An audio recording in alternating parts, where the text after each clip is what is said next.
Chers amis, je suis vraiment content d'être avec vous encore une fois ce soir pour continuer avec notre série de conférences évangéliques. Amen. Amen. C'est toujours, pour moi, comme je le dis souvent, un privilège extraordinaire de me retrouver parmi les fils et les filles de l'Éternel pour méditer sur la parole de Dieu, cette parole vivante, cette parole sanctifiante, cette parole qui indique le chemin de la vie éternelle. Je veux croire que vous êtes aussi contents et heureux d'être dans le temple de l'Éternel, n'est-ce pas vrai? Amen. Notre Dieu est un Dieu grand et miséricordieux. Et il fait des choses extraordinaires pour ses enfants. Et si vous êtes là, c'est parce que ce Dieu si grand a manifesté sa bonté envers vous.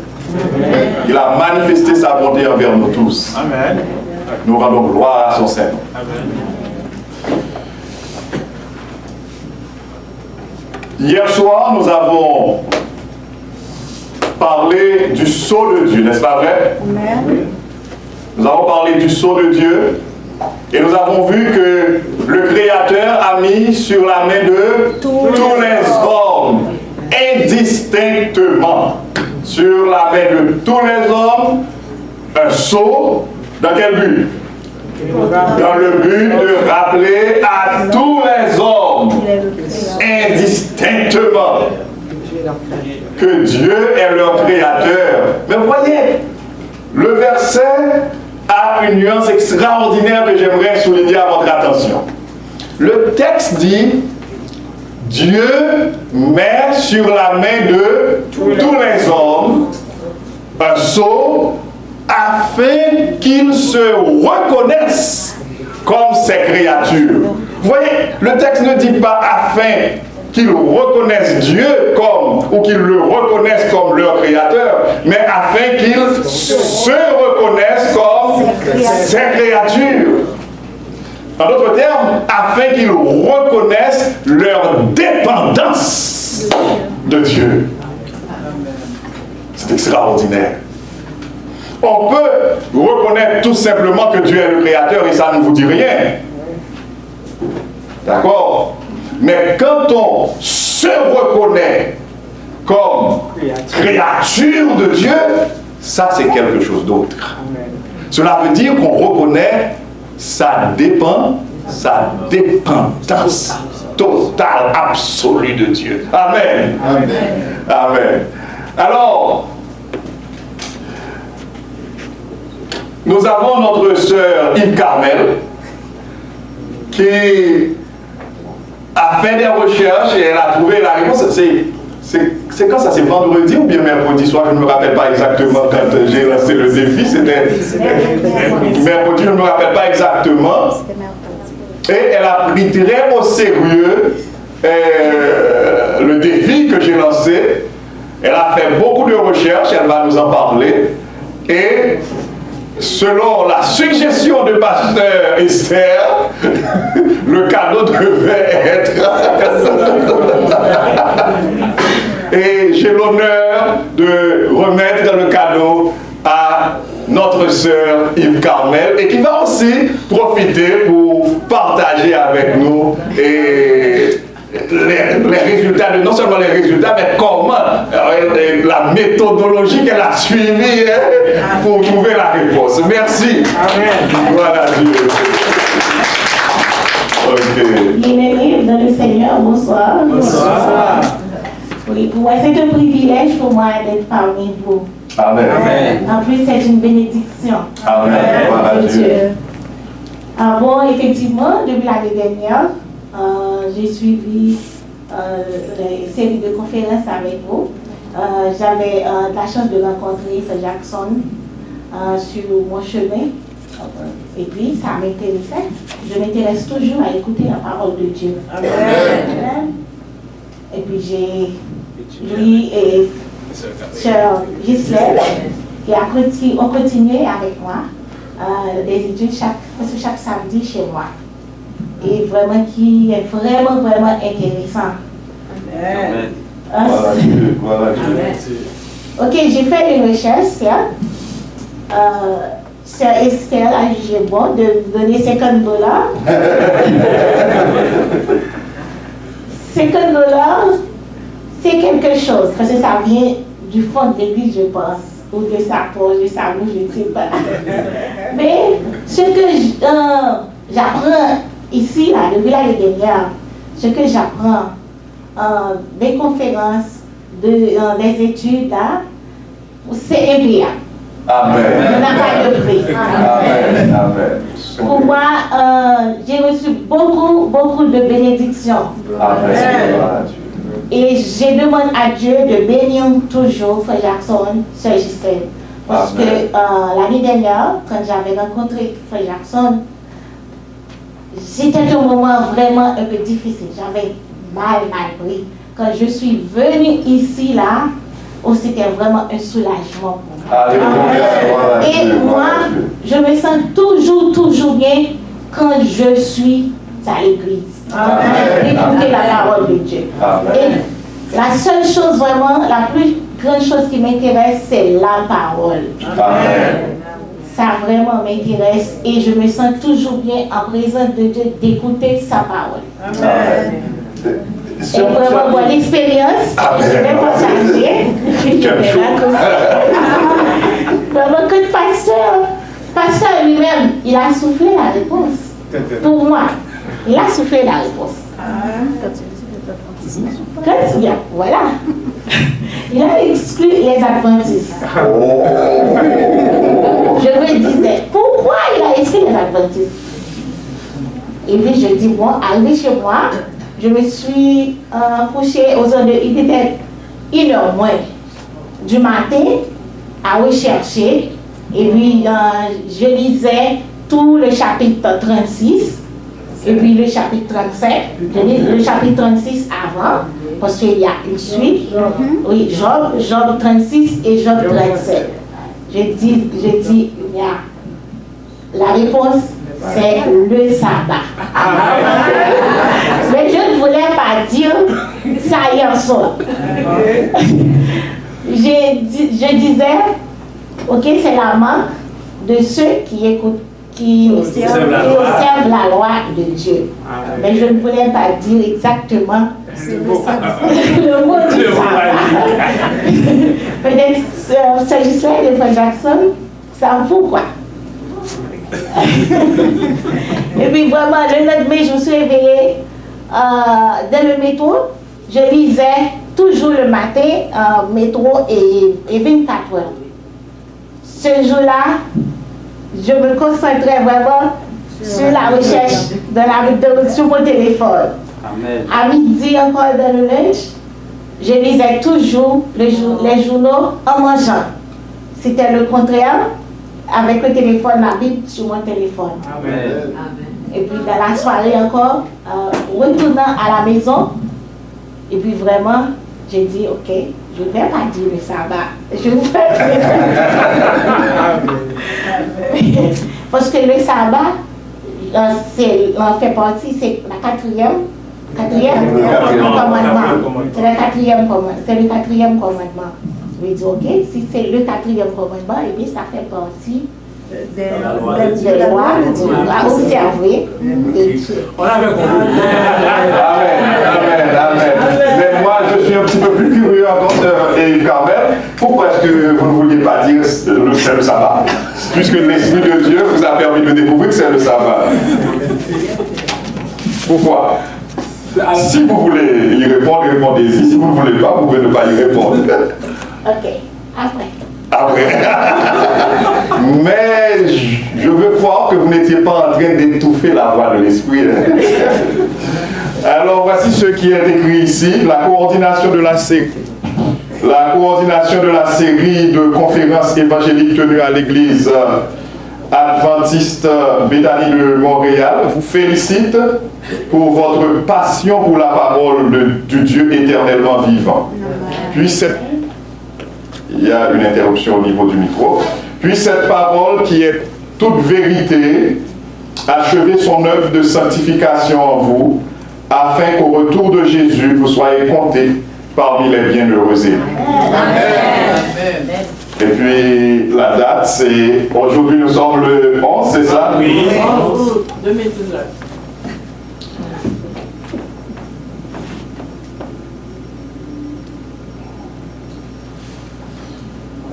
Ok. Donc, c'est bien.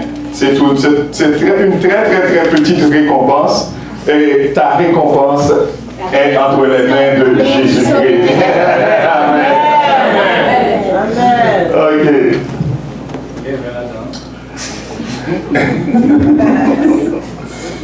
Ok. Il y a d'autres questions qui m'ont été posées hier, après. Excusez-moi. Et par exemple, on m'a demandé, mais quelqu'un m'a dit, mais pasteur, vous avez dit que si Dieu n'avait pas créé l'homme, il n'aurait pas institué le sabbat. Il m'a dit, mais que faites-vous des anges, etc. C'est vrai, c'est une question très intelligente, mais nous étions dans le contexte terrestre. Dans le contexte terrestre.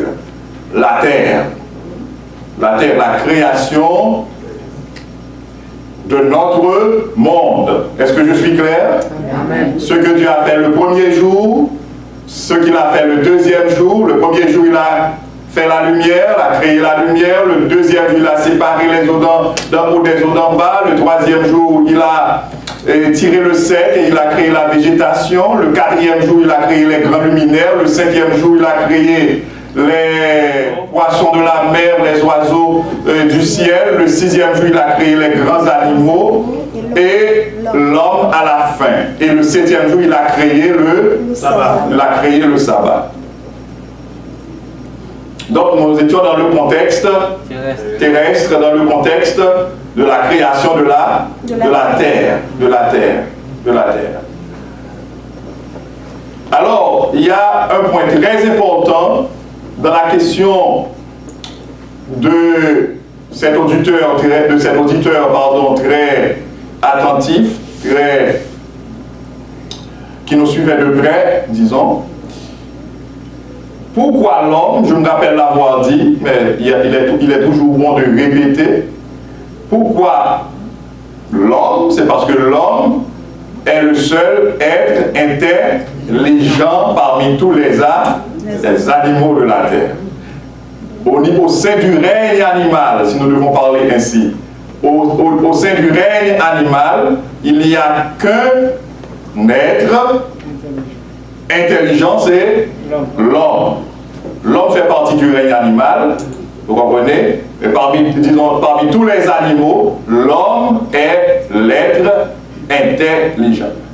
C'est vrai que les autres animaux, ils fonctionnent d'une certaine manière, on peut les dresser. C'est pourquoi on dit on dresse les animaux, mais on éduque les hommes. D'accord? On peut dresser un animal, d'accord? Mais on éduque un homme, on éduque une femme, on éduque un enfant ou une enfant. D'accord? Donc, Dieu a mis le sabbat pour l'homme. Il a créé le sabbat pour l'homme parce que c'est l'homme qui peut reconnaître qu'il a un créateur. C'est l'homme.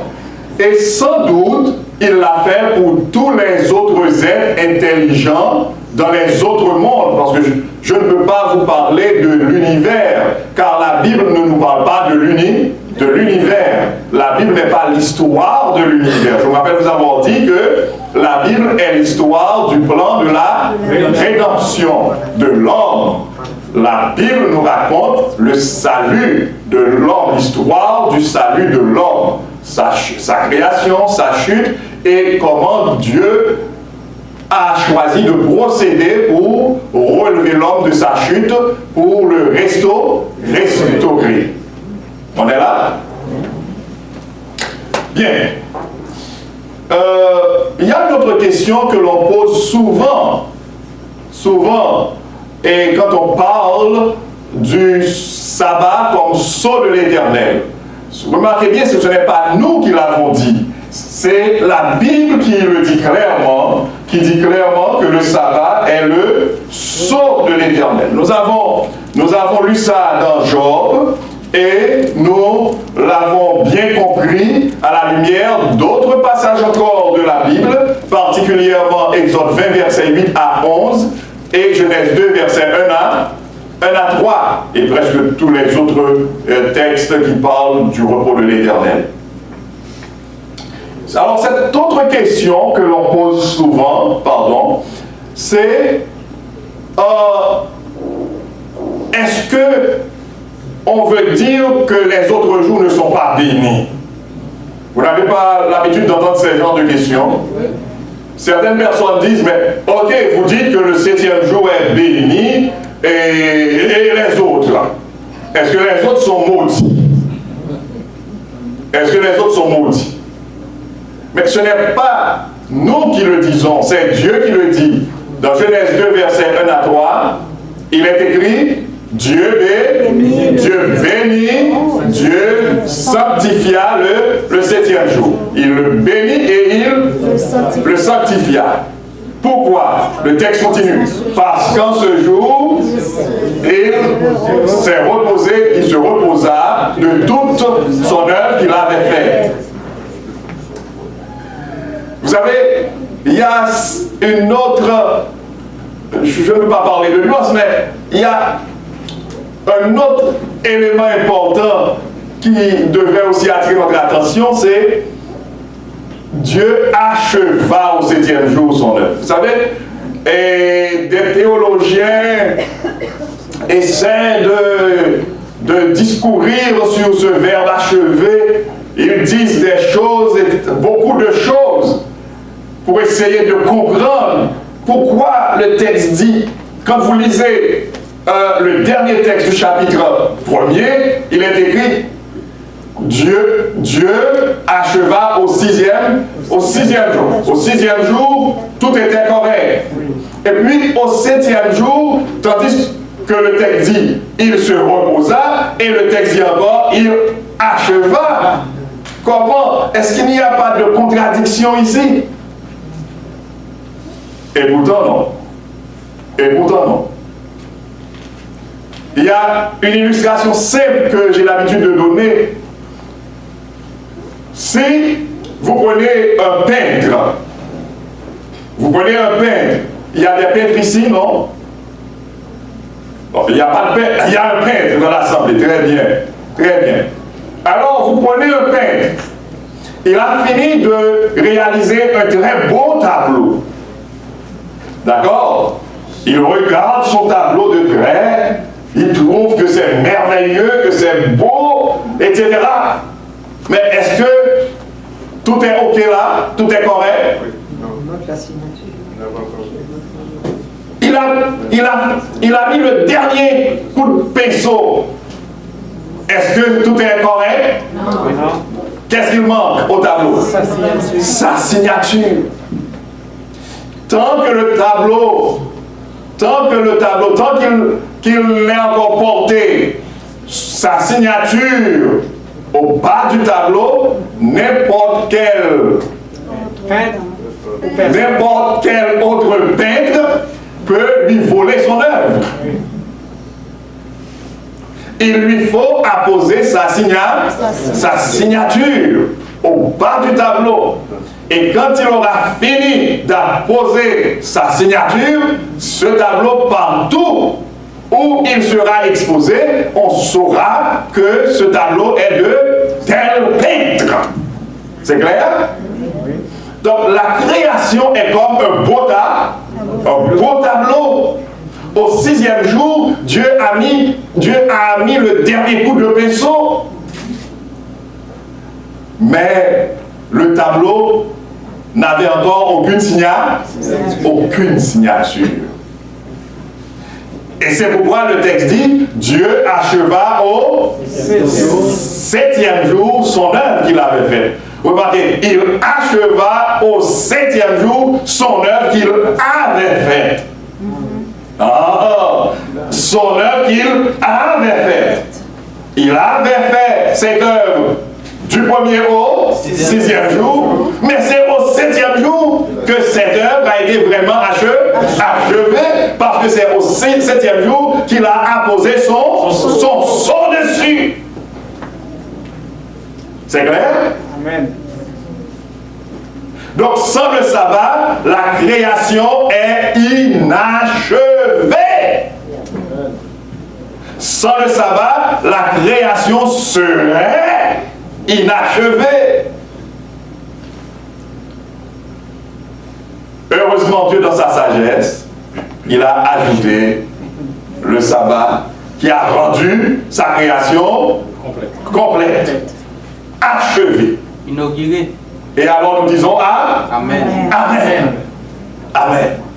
Amen. Alors je reviens à la question, puisque le septième jour est béni, est-ce que les autres ne le sont pas? C'est une question que nous rencontrons souvent.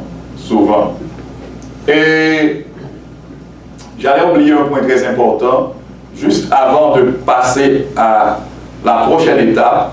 Je vais demander à l'Assemblée de me rendre un service, de me pardonner. Je vais faire une petite dérogation. Est-ce qu'il y a des visiteurs qui nous visitent pour la première fois? Parce que Frère Jackson voudrait leur offrir quelque chose de spécial. Si vous êtes ici pour la première fois, ne manquez pas de vous lever parce que Frère Jackson... Amen. Voilà. Merci. Gloire à Dieu. Gloire à Dieu. Gloire à Dieu. Gloire à Dieu. Ok. Bon. Ok, Frère Jackson. Merci. Et nous allons faire une petite illustration. Parce que j'aime faire des illustrations. C'est bon. Parce que c'est quand on voit, c'est mieux. Oh, il semble que la perte de ciseaux. Merci. Merci.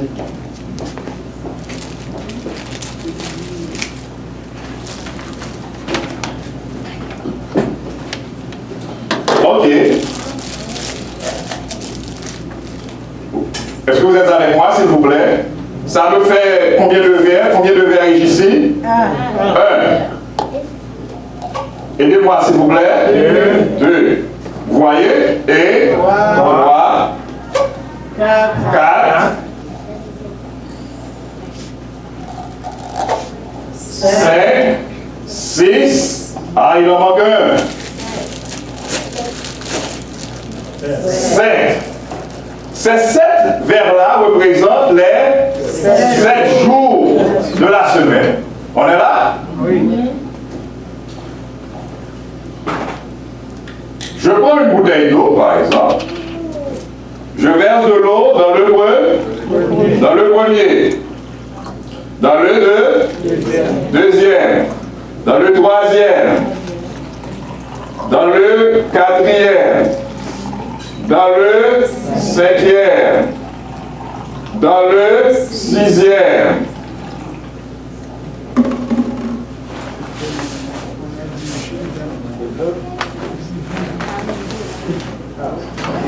Il y en a. Ok. Et je verse un peu d'eau aussi dans le septième. Bon, maintenant j'ai de l'eau. Ok, j'ai 7 verres avec de l'eau, n'est-ce pas vrai? Est-ce que l'eau que contiennent ces verres est empoisonnée? Non. Vous voyez, je peux prendre un peu de... Très bon. C'est très bon pour la santé, l'eau, n'est-ce pas vrai? Donc, c'est correct.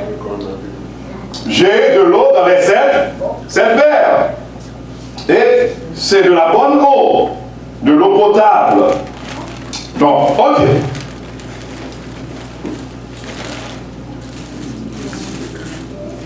Un, 2, 3, 4, 5, 6, 7.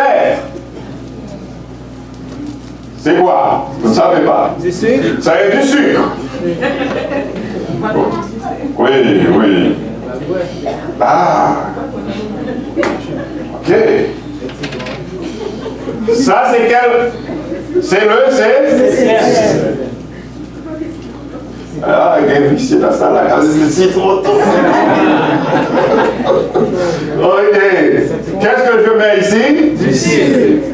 Ah, ça commence, ce verre commence à être différent, à être distingué, n'est-ce pas vrai? Maintenant, et j'ai de l'eau dans les 6 autres verres, j'ai de l'eau aussi dans le 7e. Mais qu'est-ce qui arrive? Le 7e a du sucre. Alors je dirais de l'eau sucrée. Ok, c'est toujours bon quand on fait quand on prépare ces genres de jus, de sucrer l'eau d'abord, surtout avec la vitamine C, c'est ça donc? Oui, si on met la vitamine C d'abord, quand on remue là, on va perdre la vitamine C qui va s'envoler. Il faut l'activiser. Ok, c'est correct. Ah, je commence à avoir une distinction, n'est-ce pas vrai? Est-ce qu'il y a du poison dans ces autres verres? Non. Non. Non, il n'y a pas de poison dans les autres verres. Mais ce verre a une eau spéciale, du sucre. Il a été mis. Bon.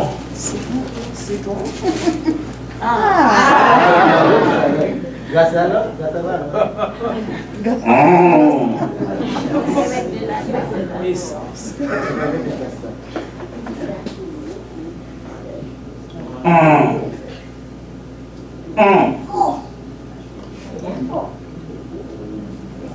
Ah, est-ce qu'il y a du poison dans les autres verres? Non. Mais qu'est-ce qui rend ce verre, le 7e, qu'est-ce qui le rend différent? Il y a du sucre, il y a du citron. Bon, vous voulez l'appeler limonade, vous voulez l'appeler citronnade, je ne sais, mais c'est une eau différente. Les autres verres n'ont pas d'empoisonné. Non, je peux prendre n'importe lequel des 6 autres et boire un peu, n'est-ce pas vrai? Ok. Mais ça, c'est différent. Parce que du sucre et du citron y ont été ajoutés. C'est la même chose pour les 7 jours de la semaine. Les 6 autres jours, ok, sont des jours normaux. Mais, voilà, mais le 7e, il a été béni et sanctifié.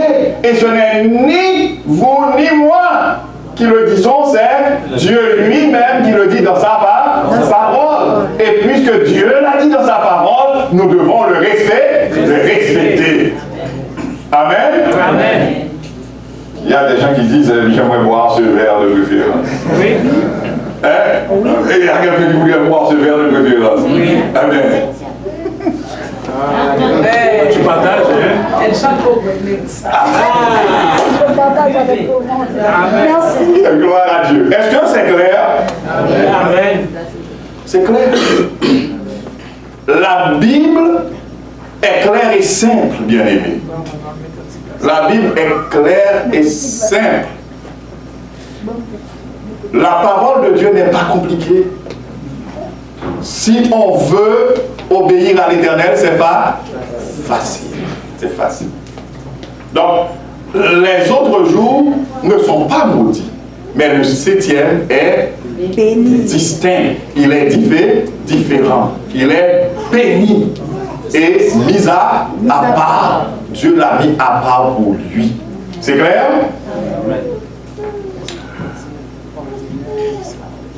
Il y a une autre question que l'on pose souvent concernant le sabbat.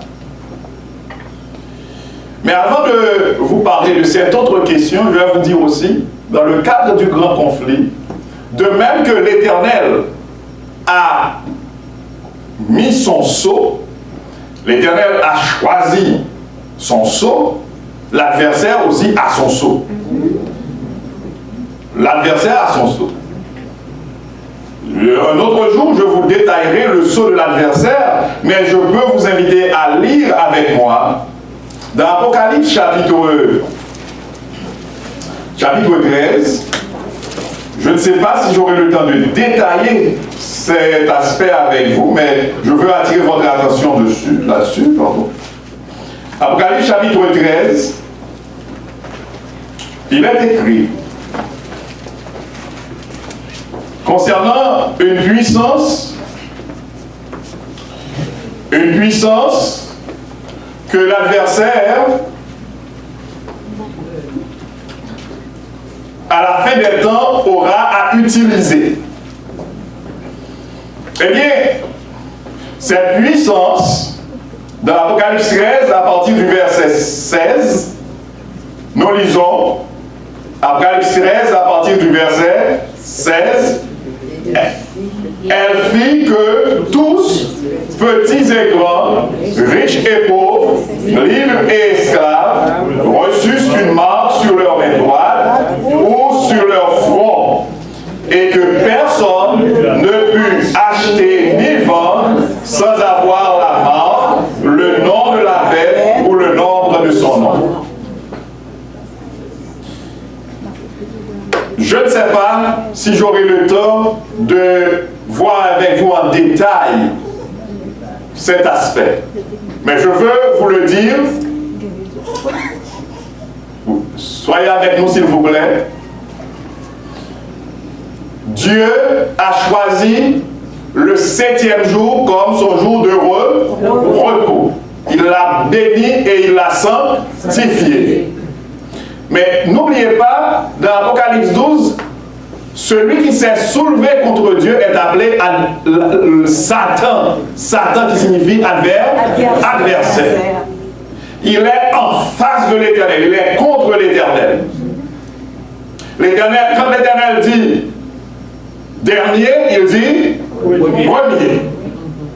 Vous comprenez ça? Quand l'Éternel dit gauche, il dit droite. C'est très important. Quand l'Éternel dit assis, lui il dit debout. L'Éternel dit debout, il dit assis. Il s'oppose toujours à l'Éternel. Hélas. Eh bien, quand nous lisons Daniel 7, verset 25 et Apocalypse 13, verset 16 et 17 et Apocalypse 14, verset 9 à 11, il est question du sceau de la bête, de la marque de la bête.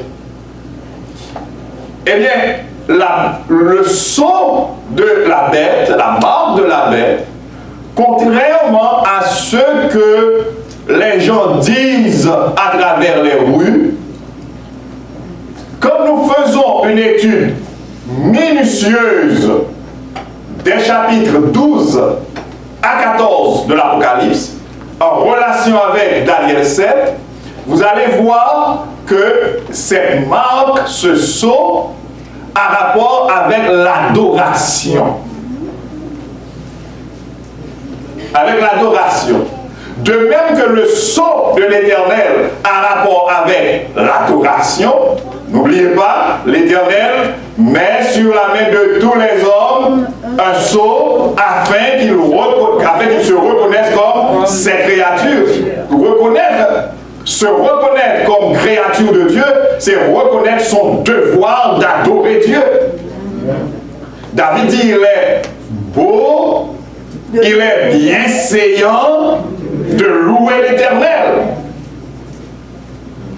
Eh bien, l'adversaire, lui, il a inventé aussi son propre jour de repos.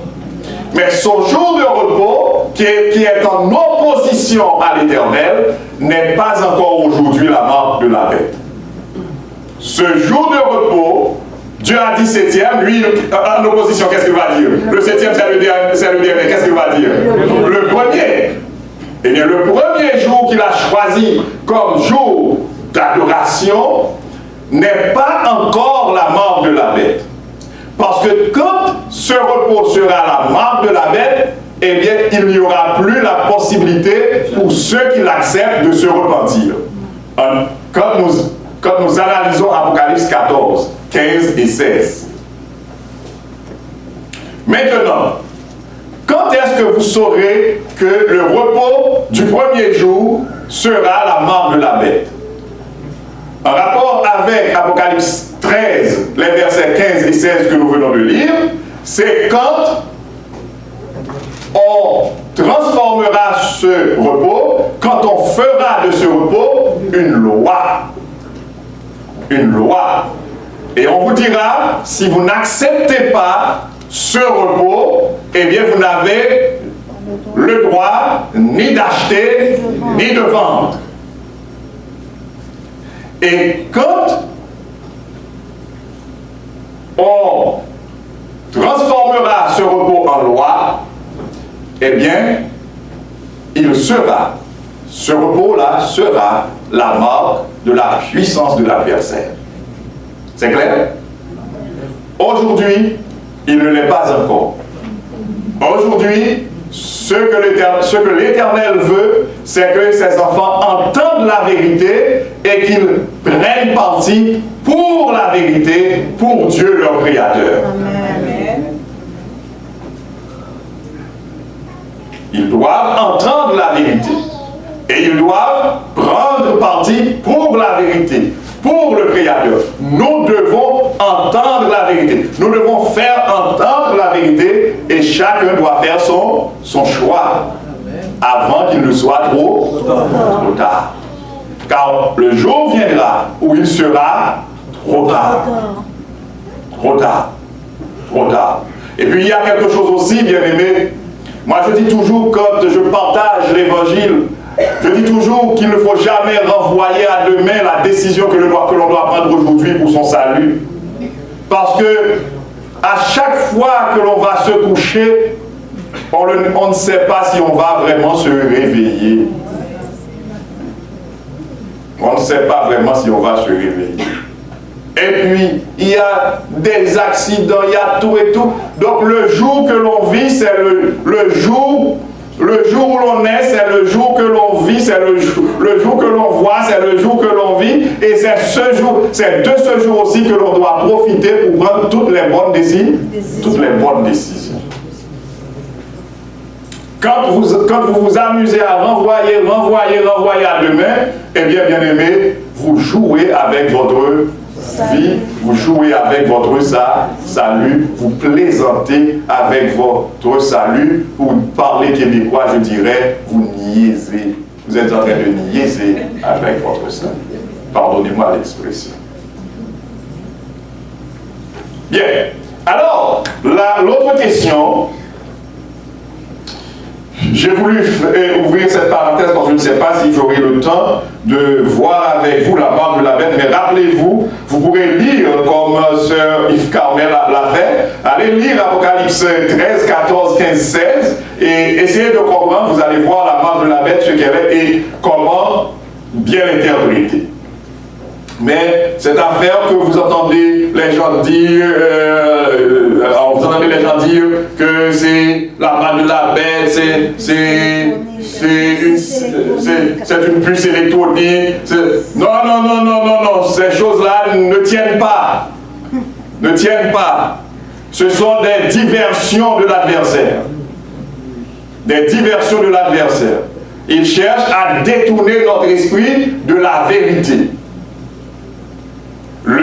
Le sceau de Dieu est un repos, le sceau de Satan aussi est un repos aussi.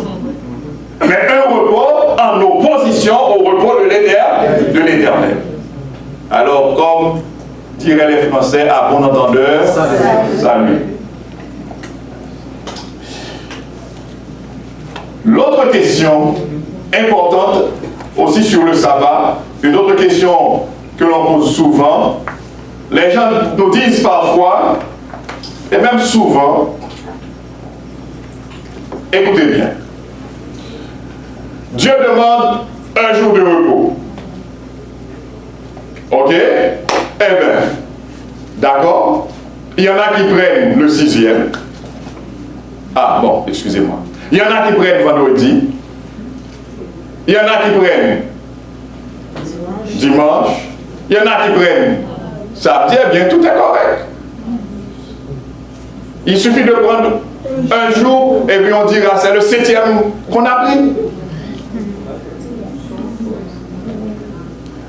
Numéro 1, il n'est pas écrit Dieu bénit et sanctifia un 7e jour. Est-ce qu'on est là? Il est écrit Dieu bénit et sanctifia le 7e jour.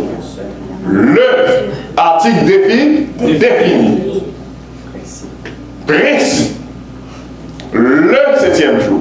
Ce qui veut dire tout homme, toute femme, tout homme intelligent, toute femme intelligente, en voyant Dieu bénir le 7e jour, eh bien on devrait chercher à identifier avec précision ce 7e jour. Parce qu'il n'est pas dit un 7e jour. C'est clair? C'est clair? Ce n'est pas clair? Oui, plus que clair. Ok. Donc, plusieurs personnes se disent, mais quel est ce 7e jour? Est-ce qu'on ne peut pas se tromper? Dieu est un Dieu juste, bien-aimé. Je me rappelle vous avoir parlé de l'une de ses caractéristiques de Dieu. Dieu est essentiellement amour. Dieu ne saurait nous tendre des pièges. Si Dieu nous dit le 7e jour, c'est que le 7e jour est précisé. C'est précisé. Ok? Allons dans... J'aime prendre les versets les plus simples. Allons dans Marc 16. Marc 16.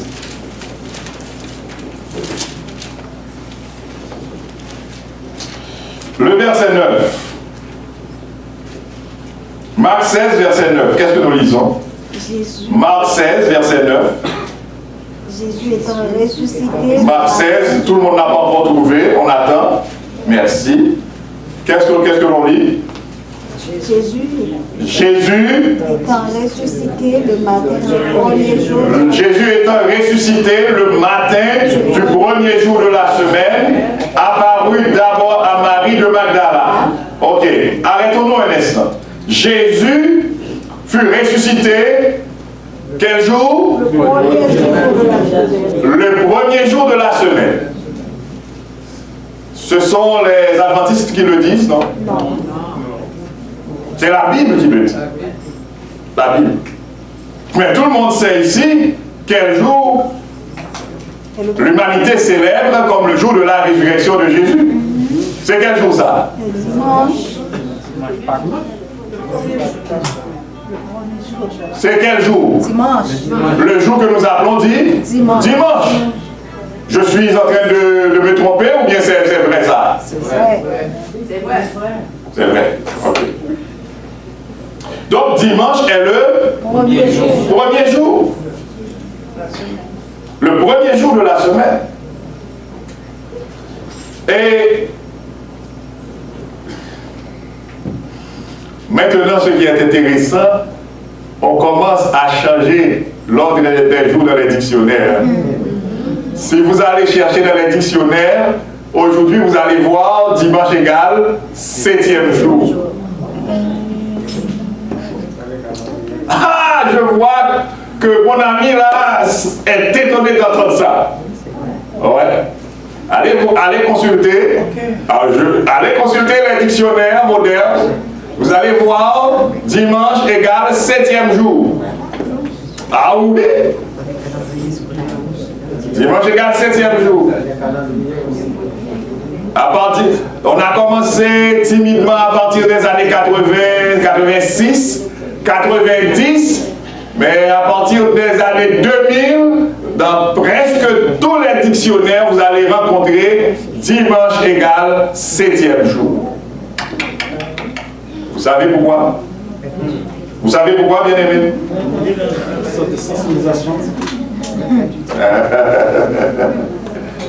Ah, ça c'est l'accomplissement de la prophétie de Daniel 7, verset 25.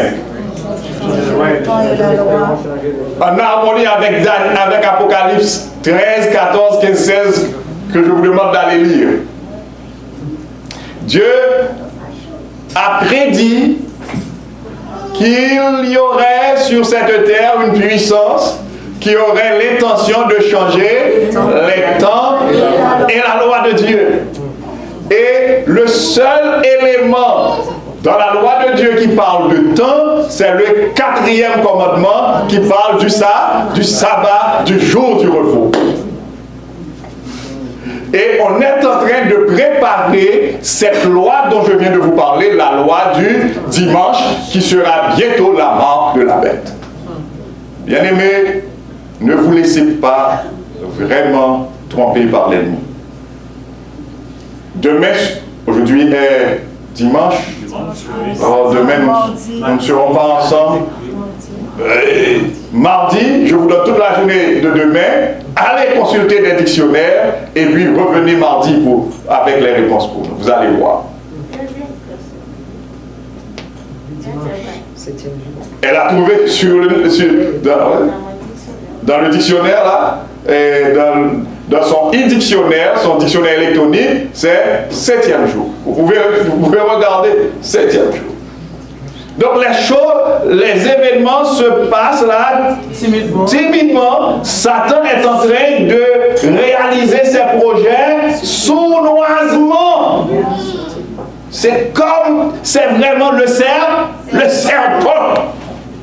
J'étais pasteur à Milo dans le nord en Haïti et il y avait une dépendance et j'entendais généralement du bruit dans la petite maison là, dans la maisonnette.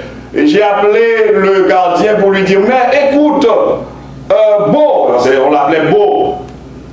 J'ai dit à Beau, mais il semble qu'il y a des couleuvres, non? Parce qu'il y a beaucoup de couleuvres à Milo, il fait très froid là-bas.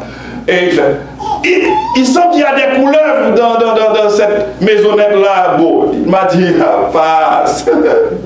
Passe. Qu'on lève pas faire bruit, passe. Qu'on lève la passe. Les serpents ne font pas de bruit. La Bible nous dit dans Apocalypse 12 que Satan est appelé le serpent ancien. Le serpent. Quand il s'élance sur sa proie, il surprend sa proie. Vous ne l'entendez pas. Vous ne l'entendez pas. Il agit subtilement. Il agit sournoisement. Il est rusé. Malin. C'est pourquoi, bien-aimé, n'était-ce la puissance de l'Éternel, il n'y aurait personne de sauvé. Heureusement, le Dieu créateur est le Tout-Puissant. Amen. Il est le Tout-Puissant. La vérité est claire, bien-aimé. La vérité est claire. Alors, dimanche est le premier jour. Même quand vous voyez dans les dictionnaires, si vous voulez, si vous avez, allez dans les bibliothèques, allez chercher dans les anciens dictionnaires. Les dictionnaires de 70, de 80, vous allez voir dimanche égale premier jour. Voilà, je vous lance le défi. Remarquez bien, quand on parle de la vérité, on ne se cache pas. Et on lance des défis comme ça. Allez dans les bibliothèques, dans les bibliothèques là où il y a de ces vieux livres là, de ces vieux ouvrages, il y a ces vieux ouvrages, ces vieux dictionnaires. Allez, que ce soit Littré, Larousse, Robert, les anciens dictionnaires, allez, regardez d'abord l'année d'édition, et bien vous allez voir dans les anciennes éditions, dimanche égale premier jour. Et dans les nouvelles éditions là, vous allez voir dimanche égale 7e jour. Ne me demandez pas d'où vient ce changement. Si vous me demandez ça, vous devrez me payer pour que je vous explique. On reçoit gratuitement, on donne gratuitement, d'accord. On doit donner gratuitement la parole de Dieu. Bien. Donc, Écoutez, allons dans Matthieu 28 pour voir. Matthieu 28.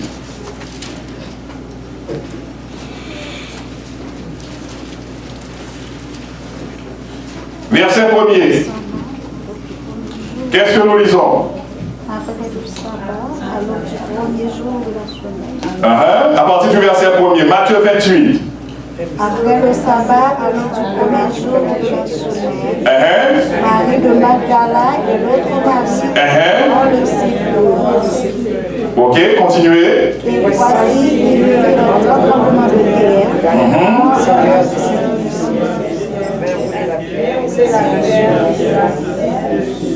Ok.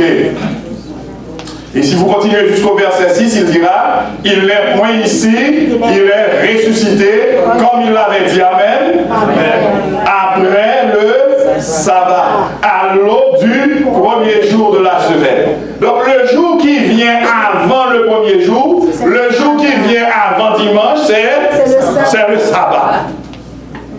C'est clair? Le jour qui vient avant le premier jour, c'est le sabbat de l'Éternel. Il y a des gens qui sont très sceptiques parfois, qui vous disent oui, mais, qui essaient d'étouffer la voix de l'Esprit de Dieu. Je vais vous donner un autre exercice à faire. Je vais commencer à le faire avec vous. Exode chapitre 16. Oh lolo, que la Bible, que la parole de Dieu est belle. Que la parole de Dieu est belle. Exode chapitre 16. Bien-aimés, je vous invite à lire ce chapitre à la maison. Mais je vais le brosser pour vous, comme on dit, entre guillemets. Dans ce chapitre, nous allons rencontrer une leçon extraordinaire que l'Éternel, le pédagogue par excellence, a donnée à son peuple Israël. Israël était dans le désert. Il devait passer combien d'années à traverser le désert? 40 jours. Combien d'années? Il devait.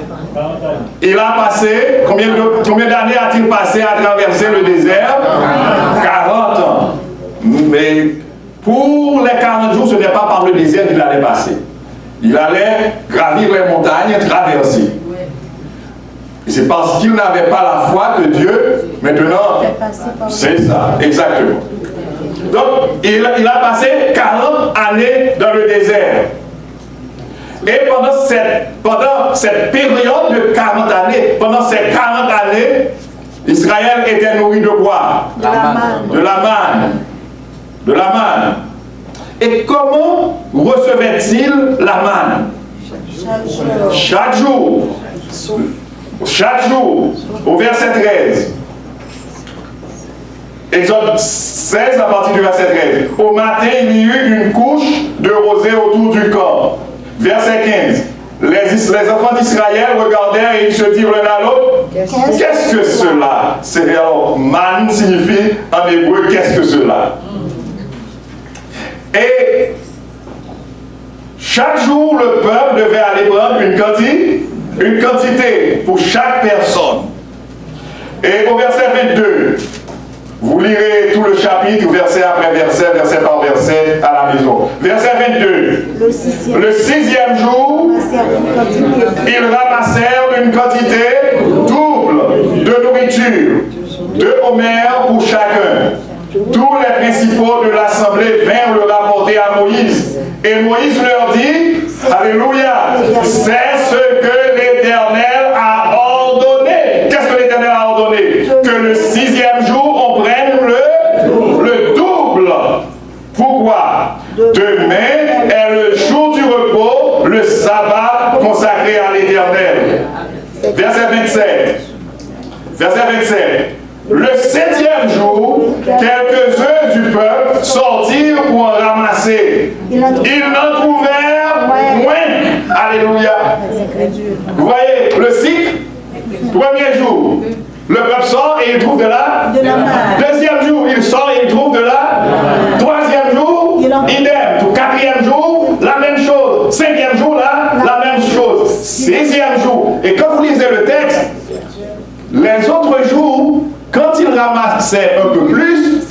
le surplus se gâtait. Mais au 6e jour, il prenait le double et c'était bien conservé. Amen. Et le 7e jour, quand le peuple sortait, il ne trouvait rien. Quelle belle leçon. Comprenez, la leçon n'est pas dans le fait que le peuple n'ait rien trouvé, mais pendant 40 ans, le peuple faisait cette expérience. 1er jour, 2e jour, 3e jour, 4e jour, 5e jour, 6e jour, nous prenons au double. Et puis, 7e jour, rien. On se repose. On recommence. 1er jour. Vous comprenez ça? Combien de semaines y a-t-il dans une année? 52 semaines. Combien de semaines y a-t-il dans 10 années? 520 semaines, tout dépend, mais au moins 520 semaines. Et alors multipliez 520 par 4. Vous allez voir combien de fois le peuple a fait cette expérience. Donc cette leçon était restée gravée dans la mémoire du peuple. Un juif n'avait pas besoin d'avoir fréquenté une université pour connaître le jour, le 1er jour, le 2e jour, le 4e jour, le 5e jour, le 6e jour, le 7e jour de la semaine. Parce que c'était clair. Et jusqu'à présent, pour le juif, le 7e jour de la semaine est le jour que l'on appelle samedi, et le 1er jour, c'est le jour que l'on appelle dimanche. Parce que l'Éternel a passé 40 ans à enseigner à ce peuple le cycle des jours de la semaine.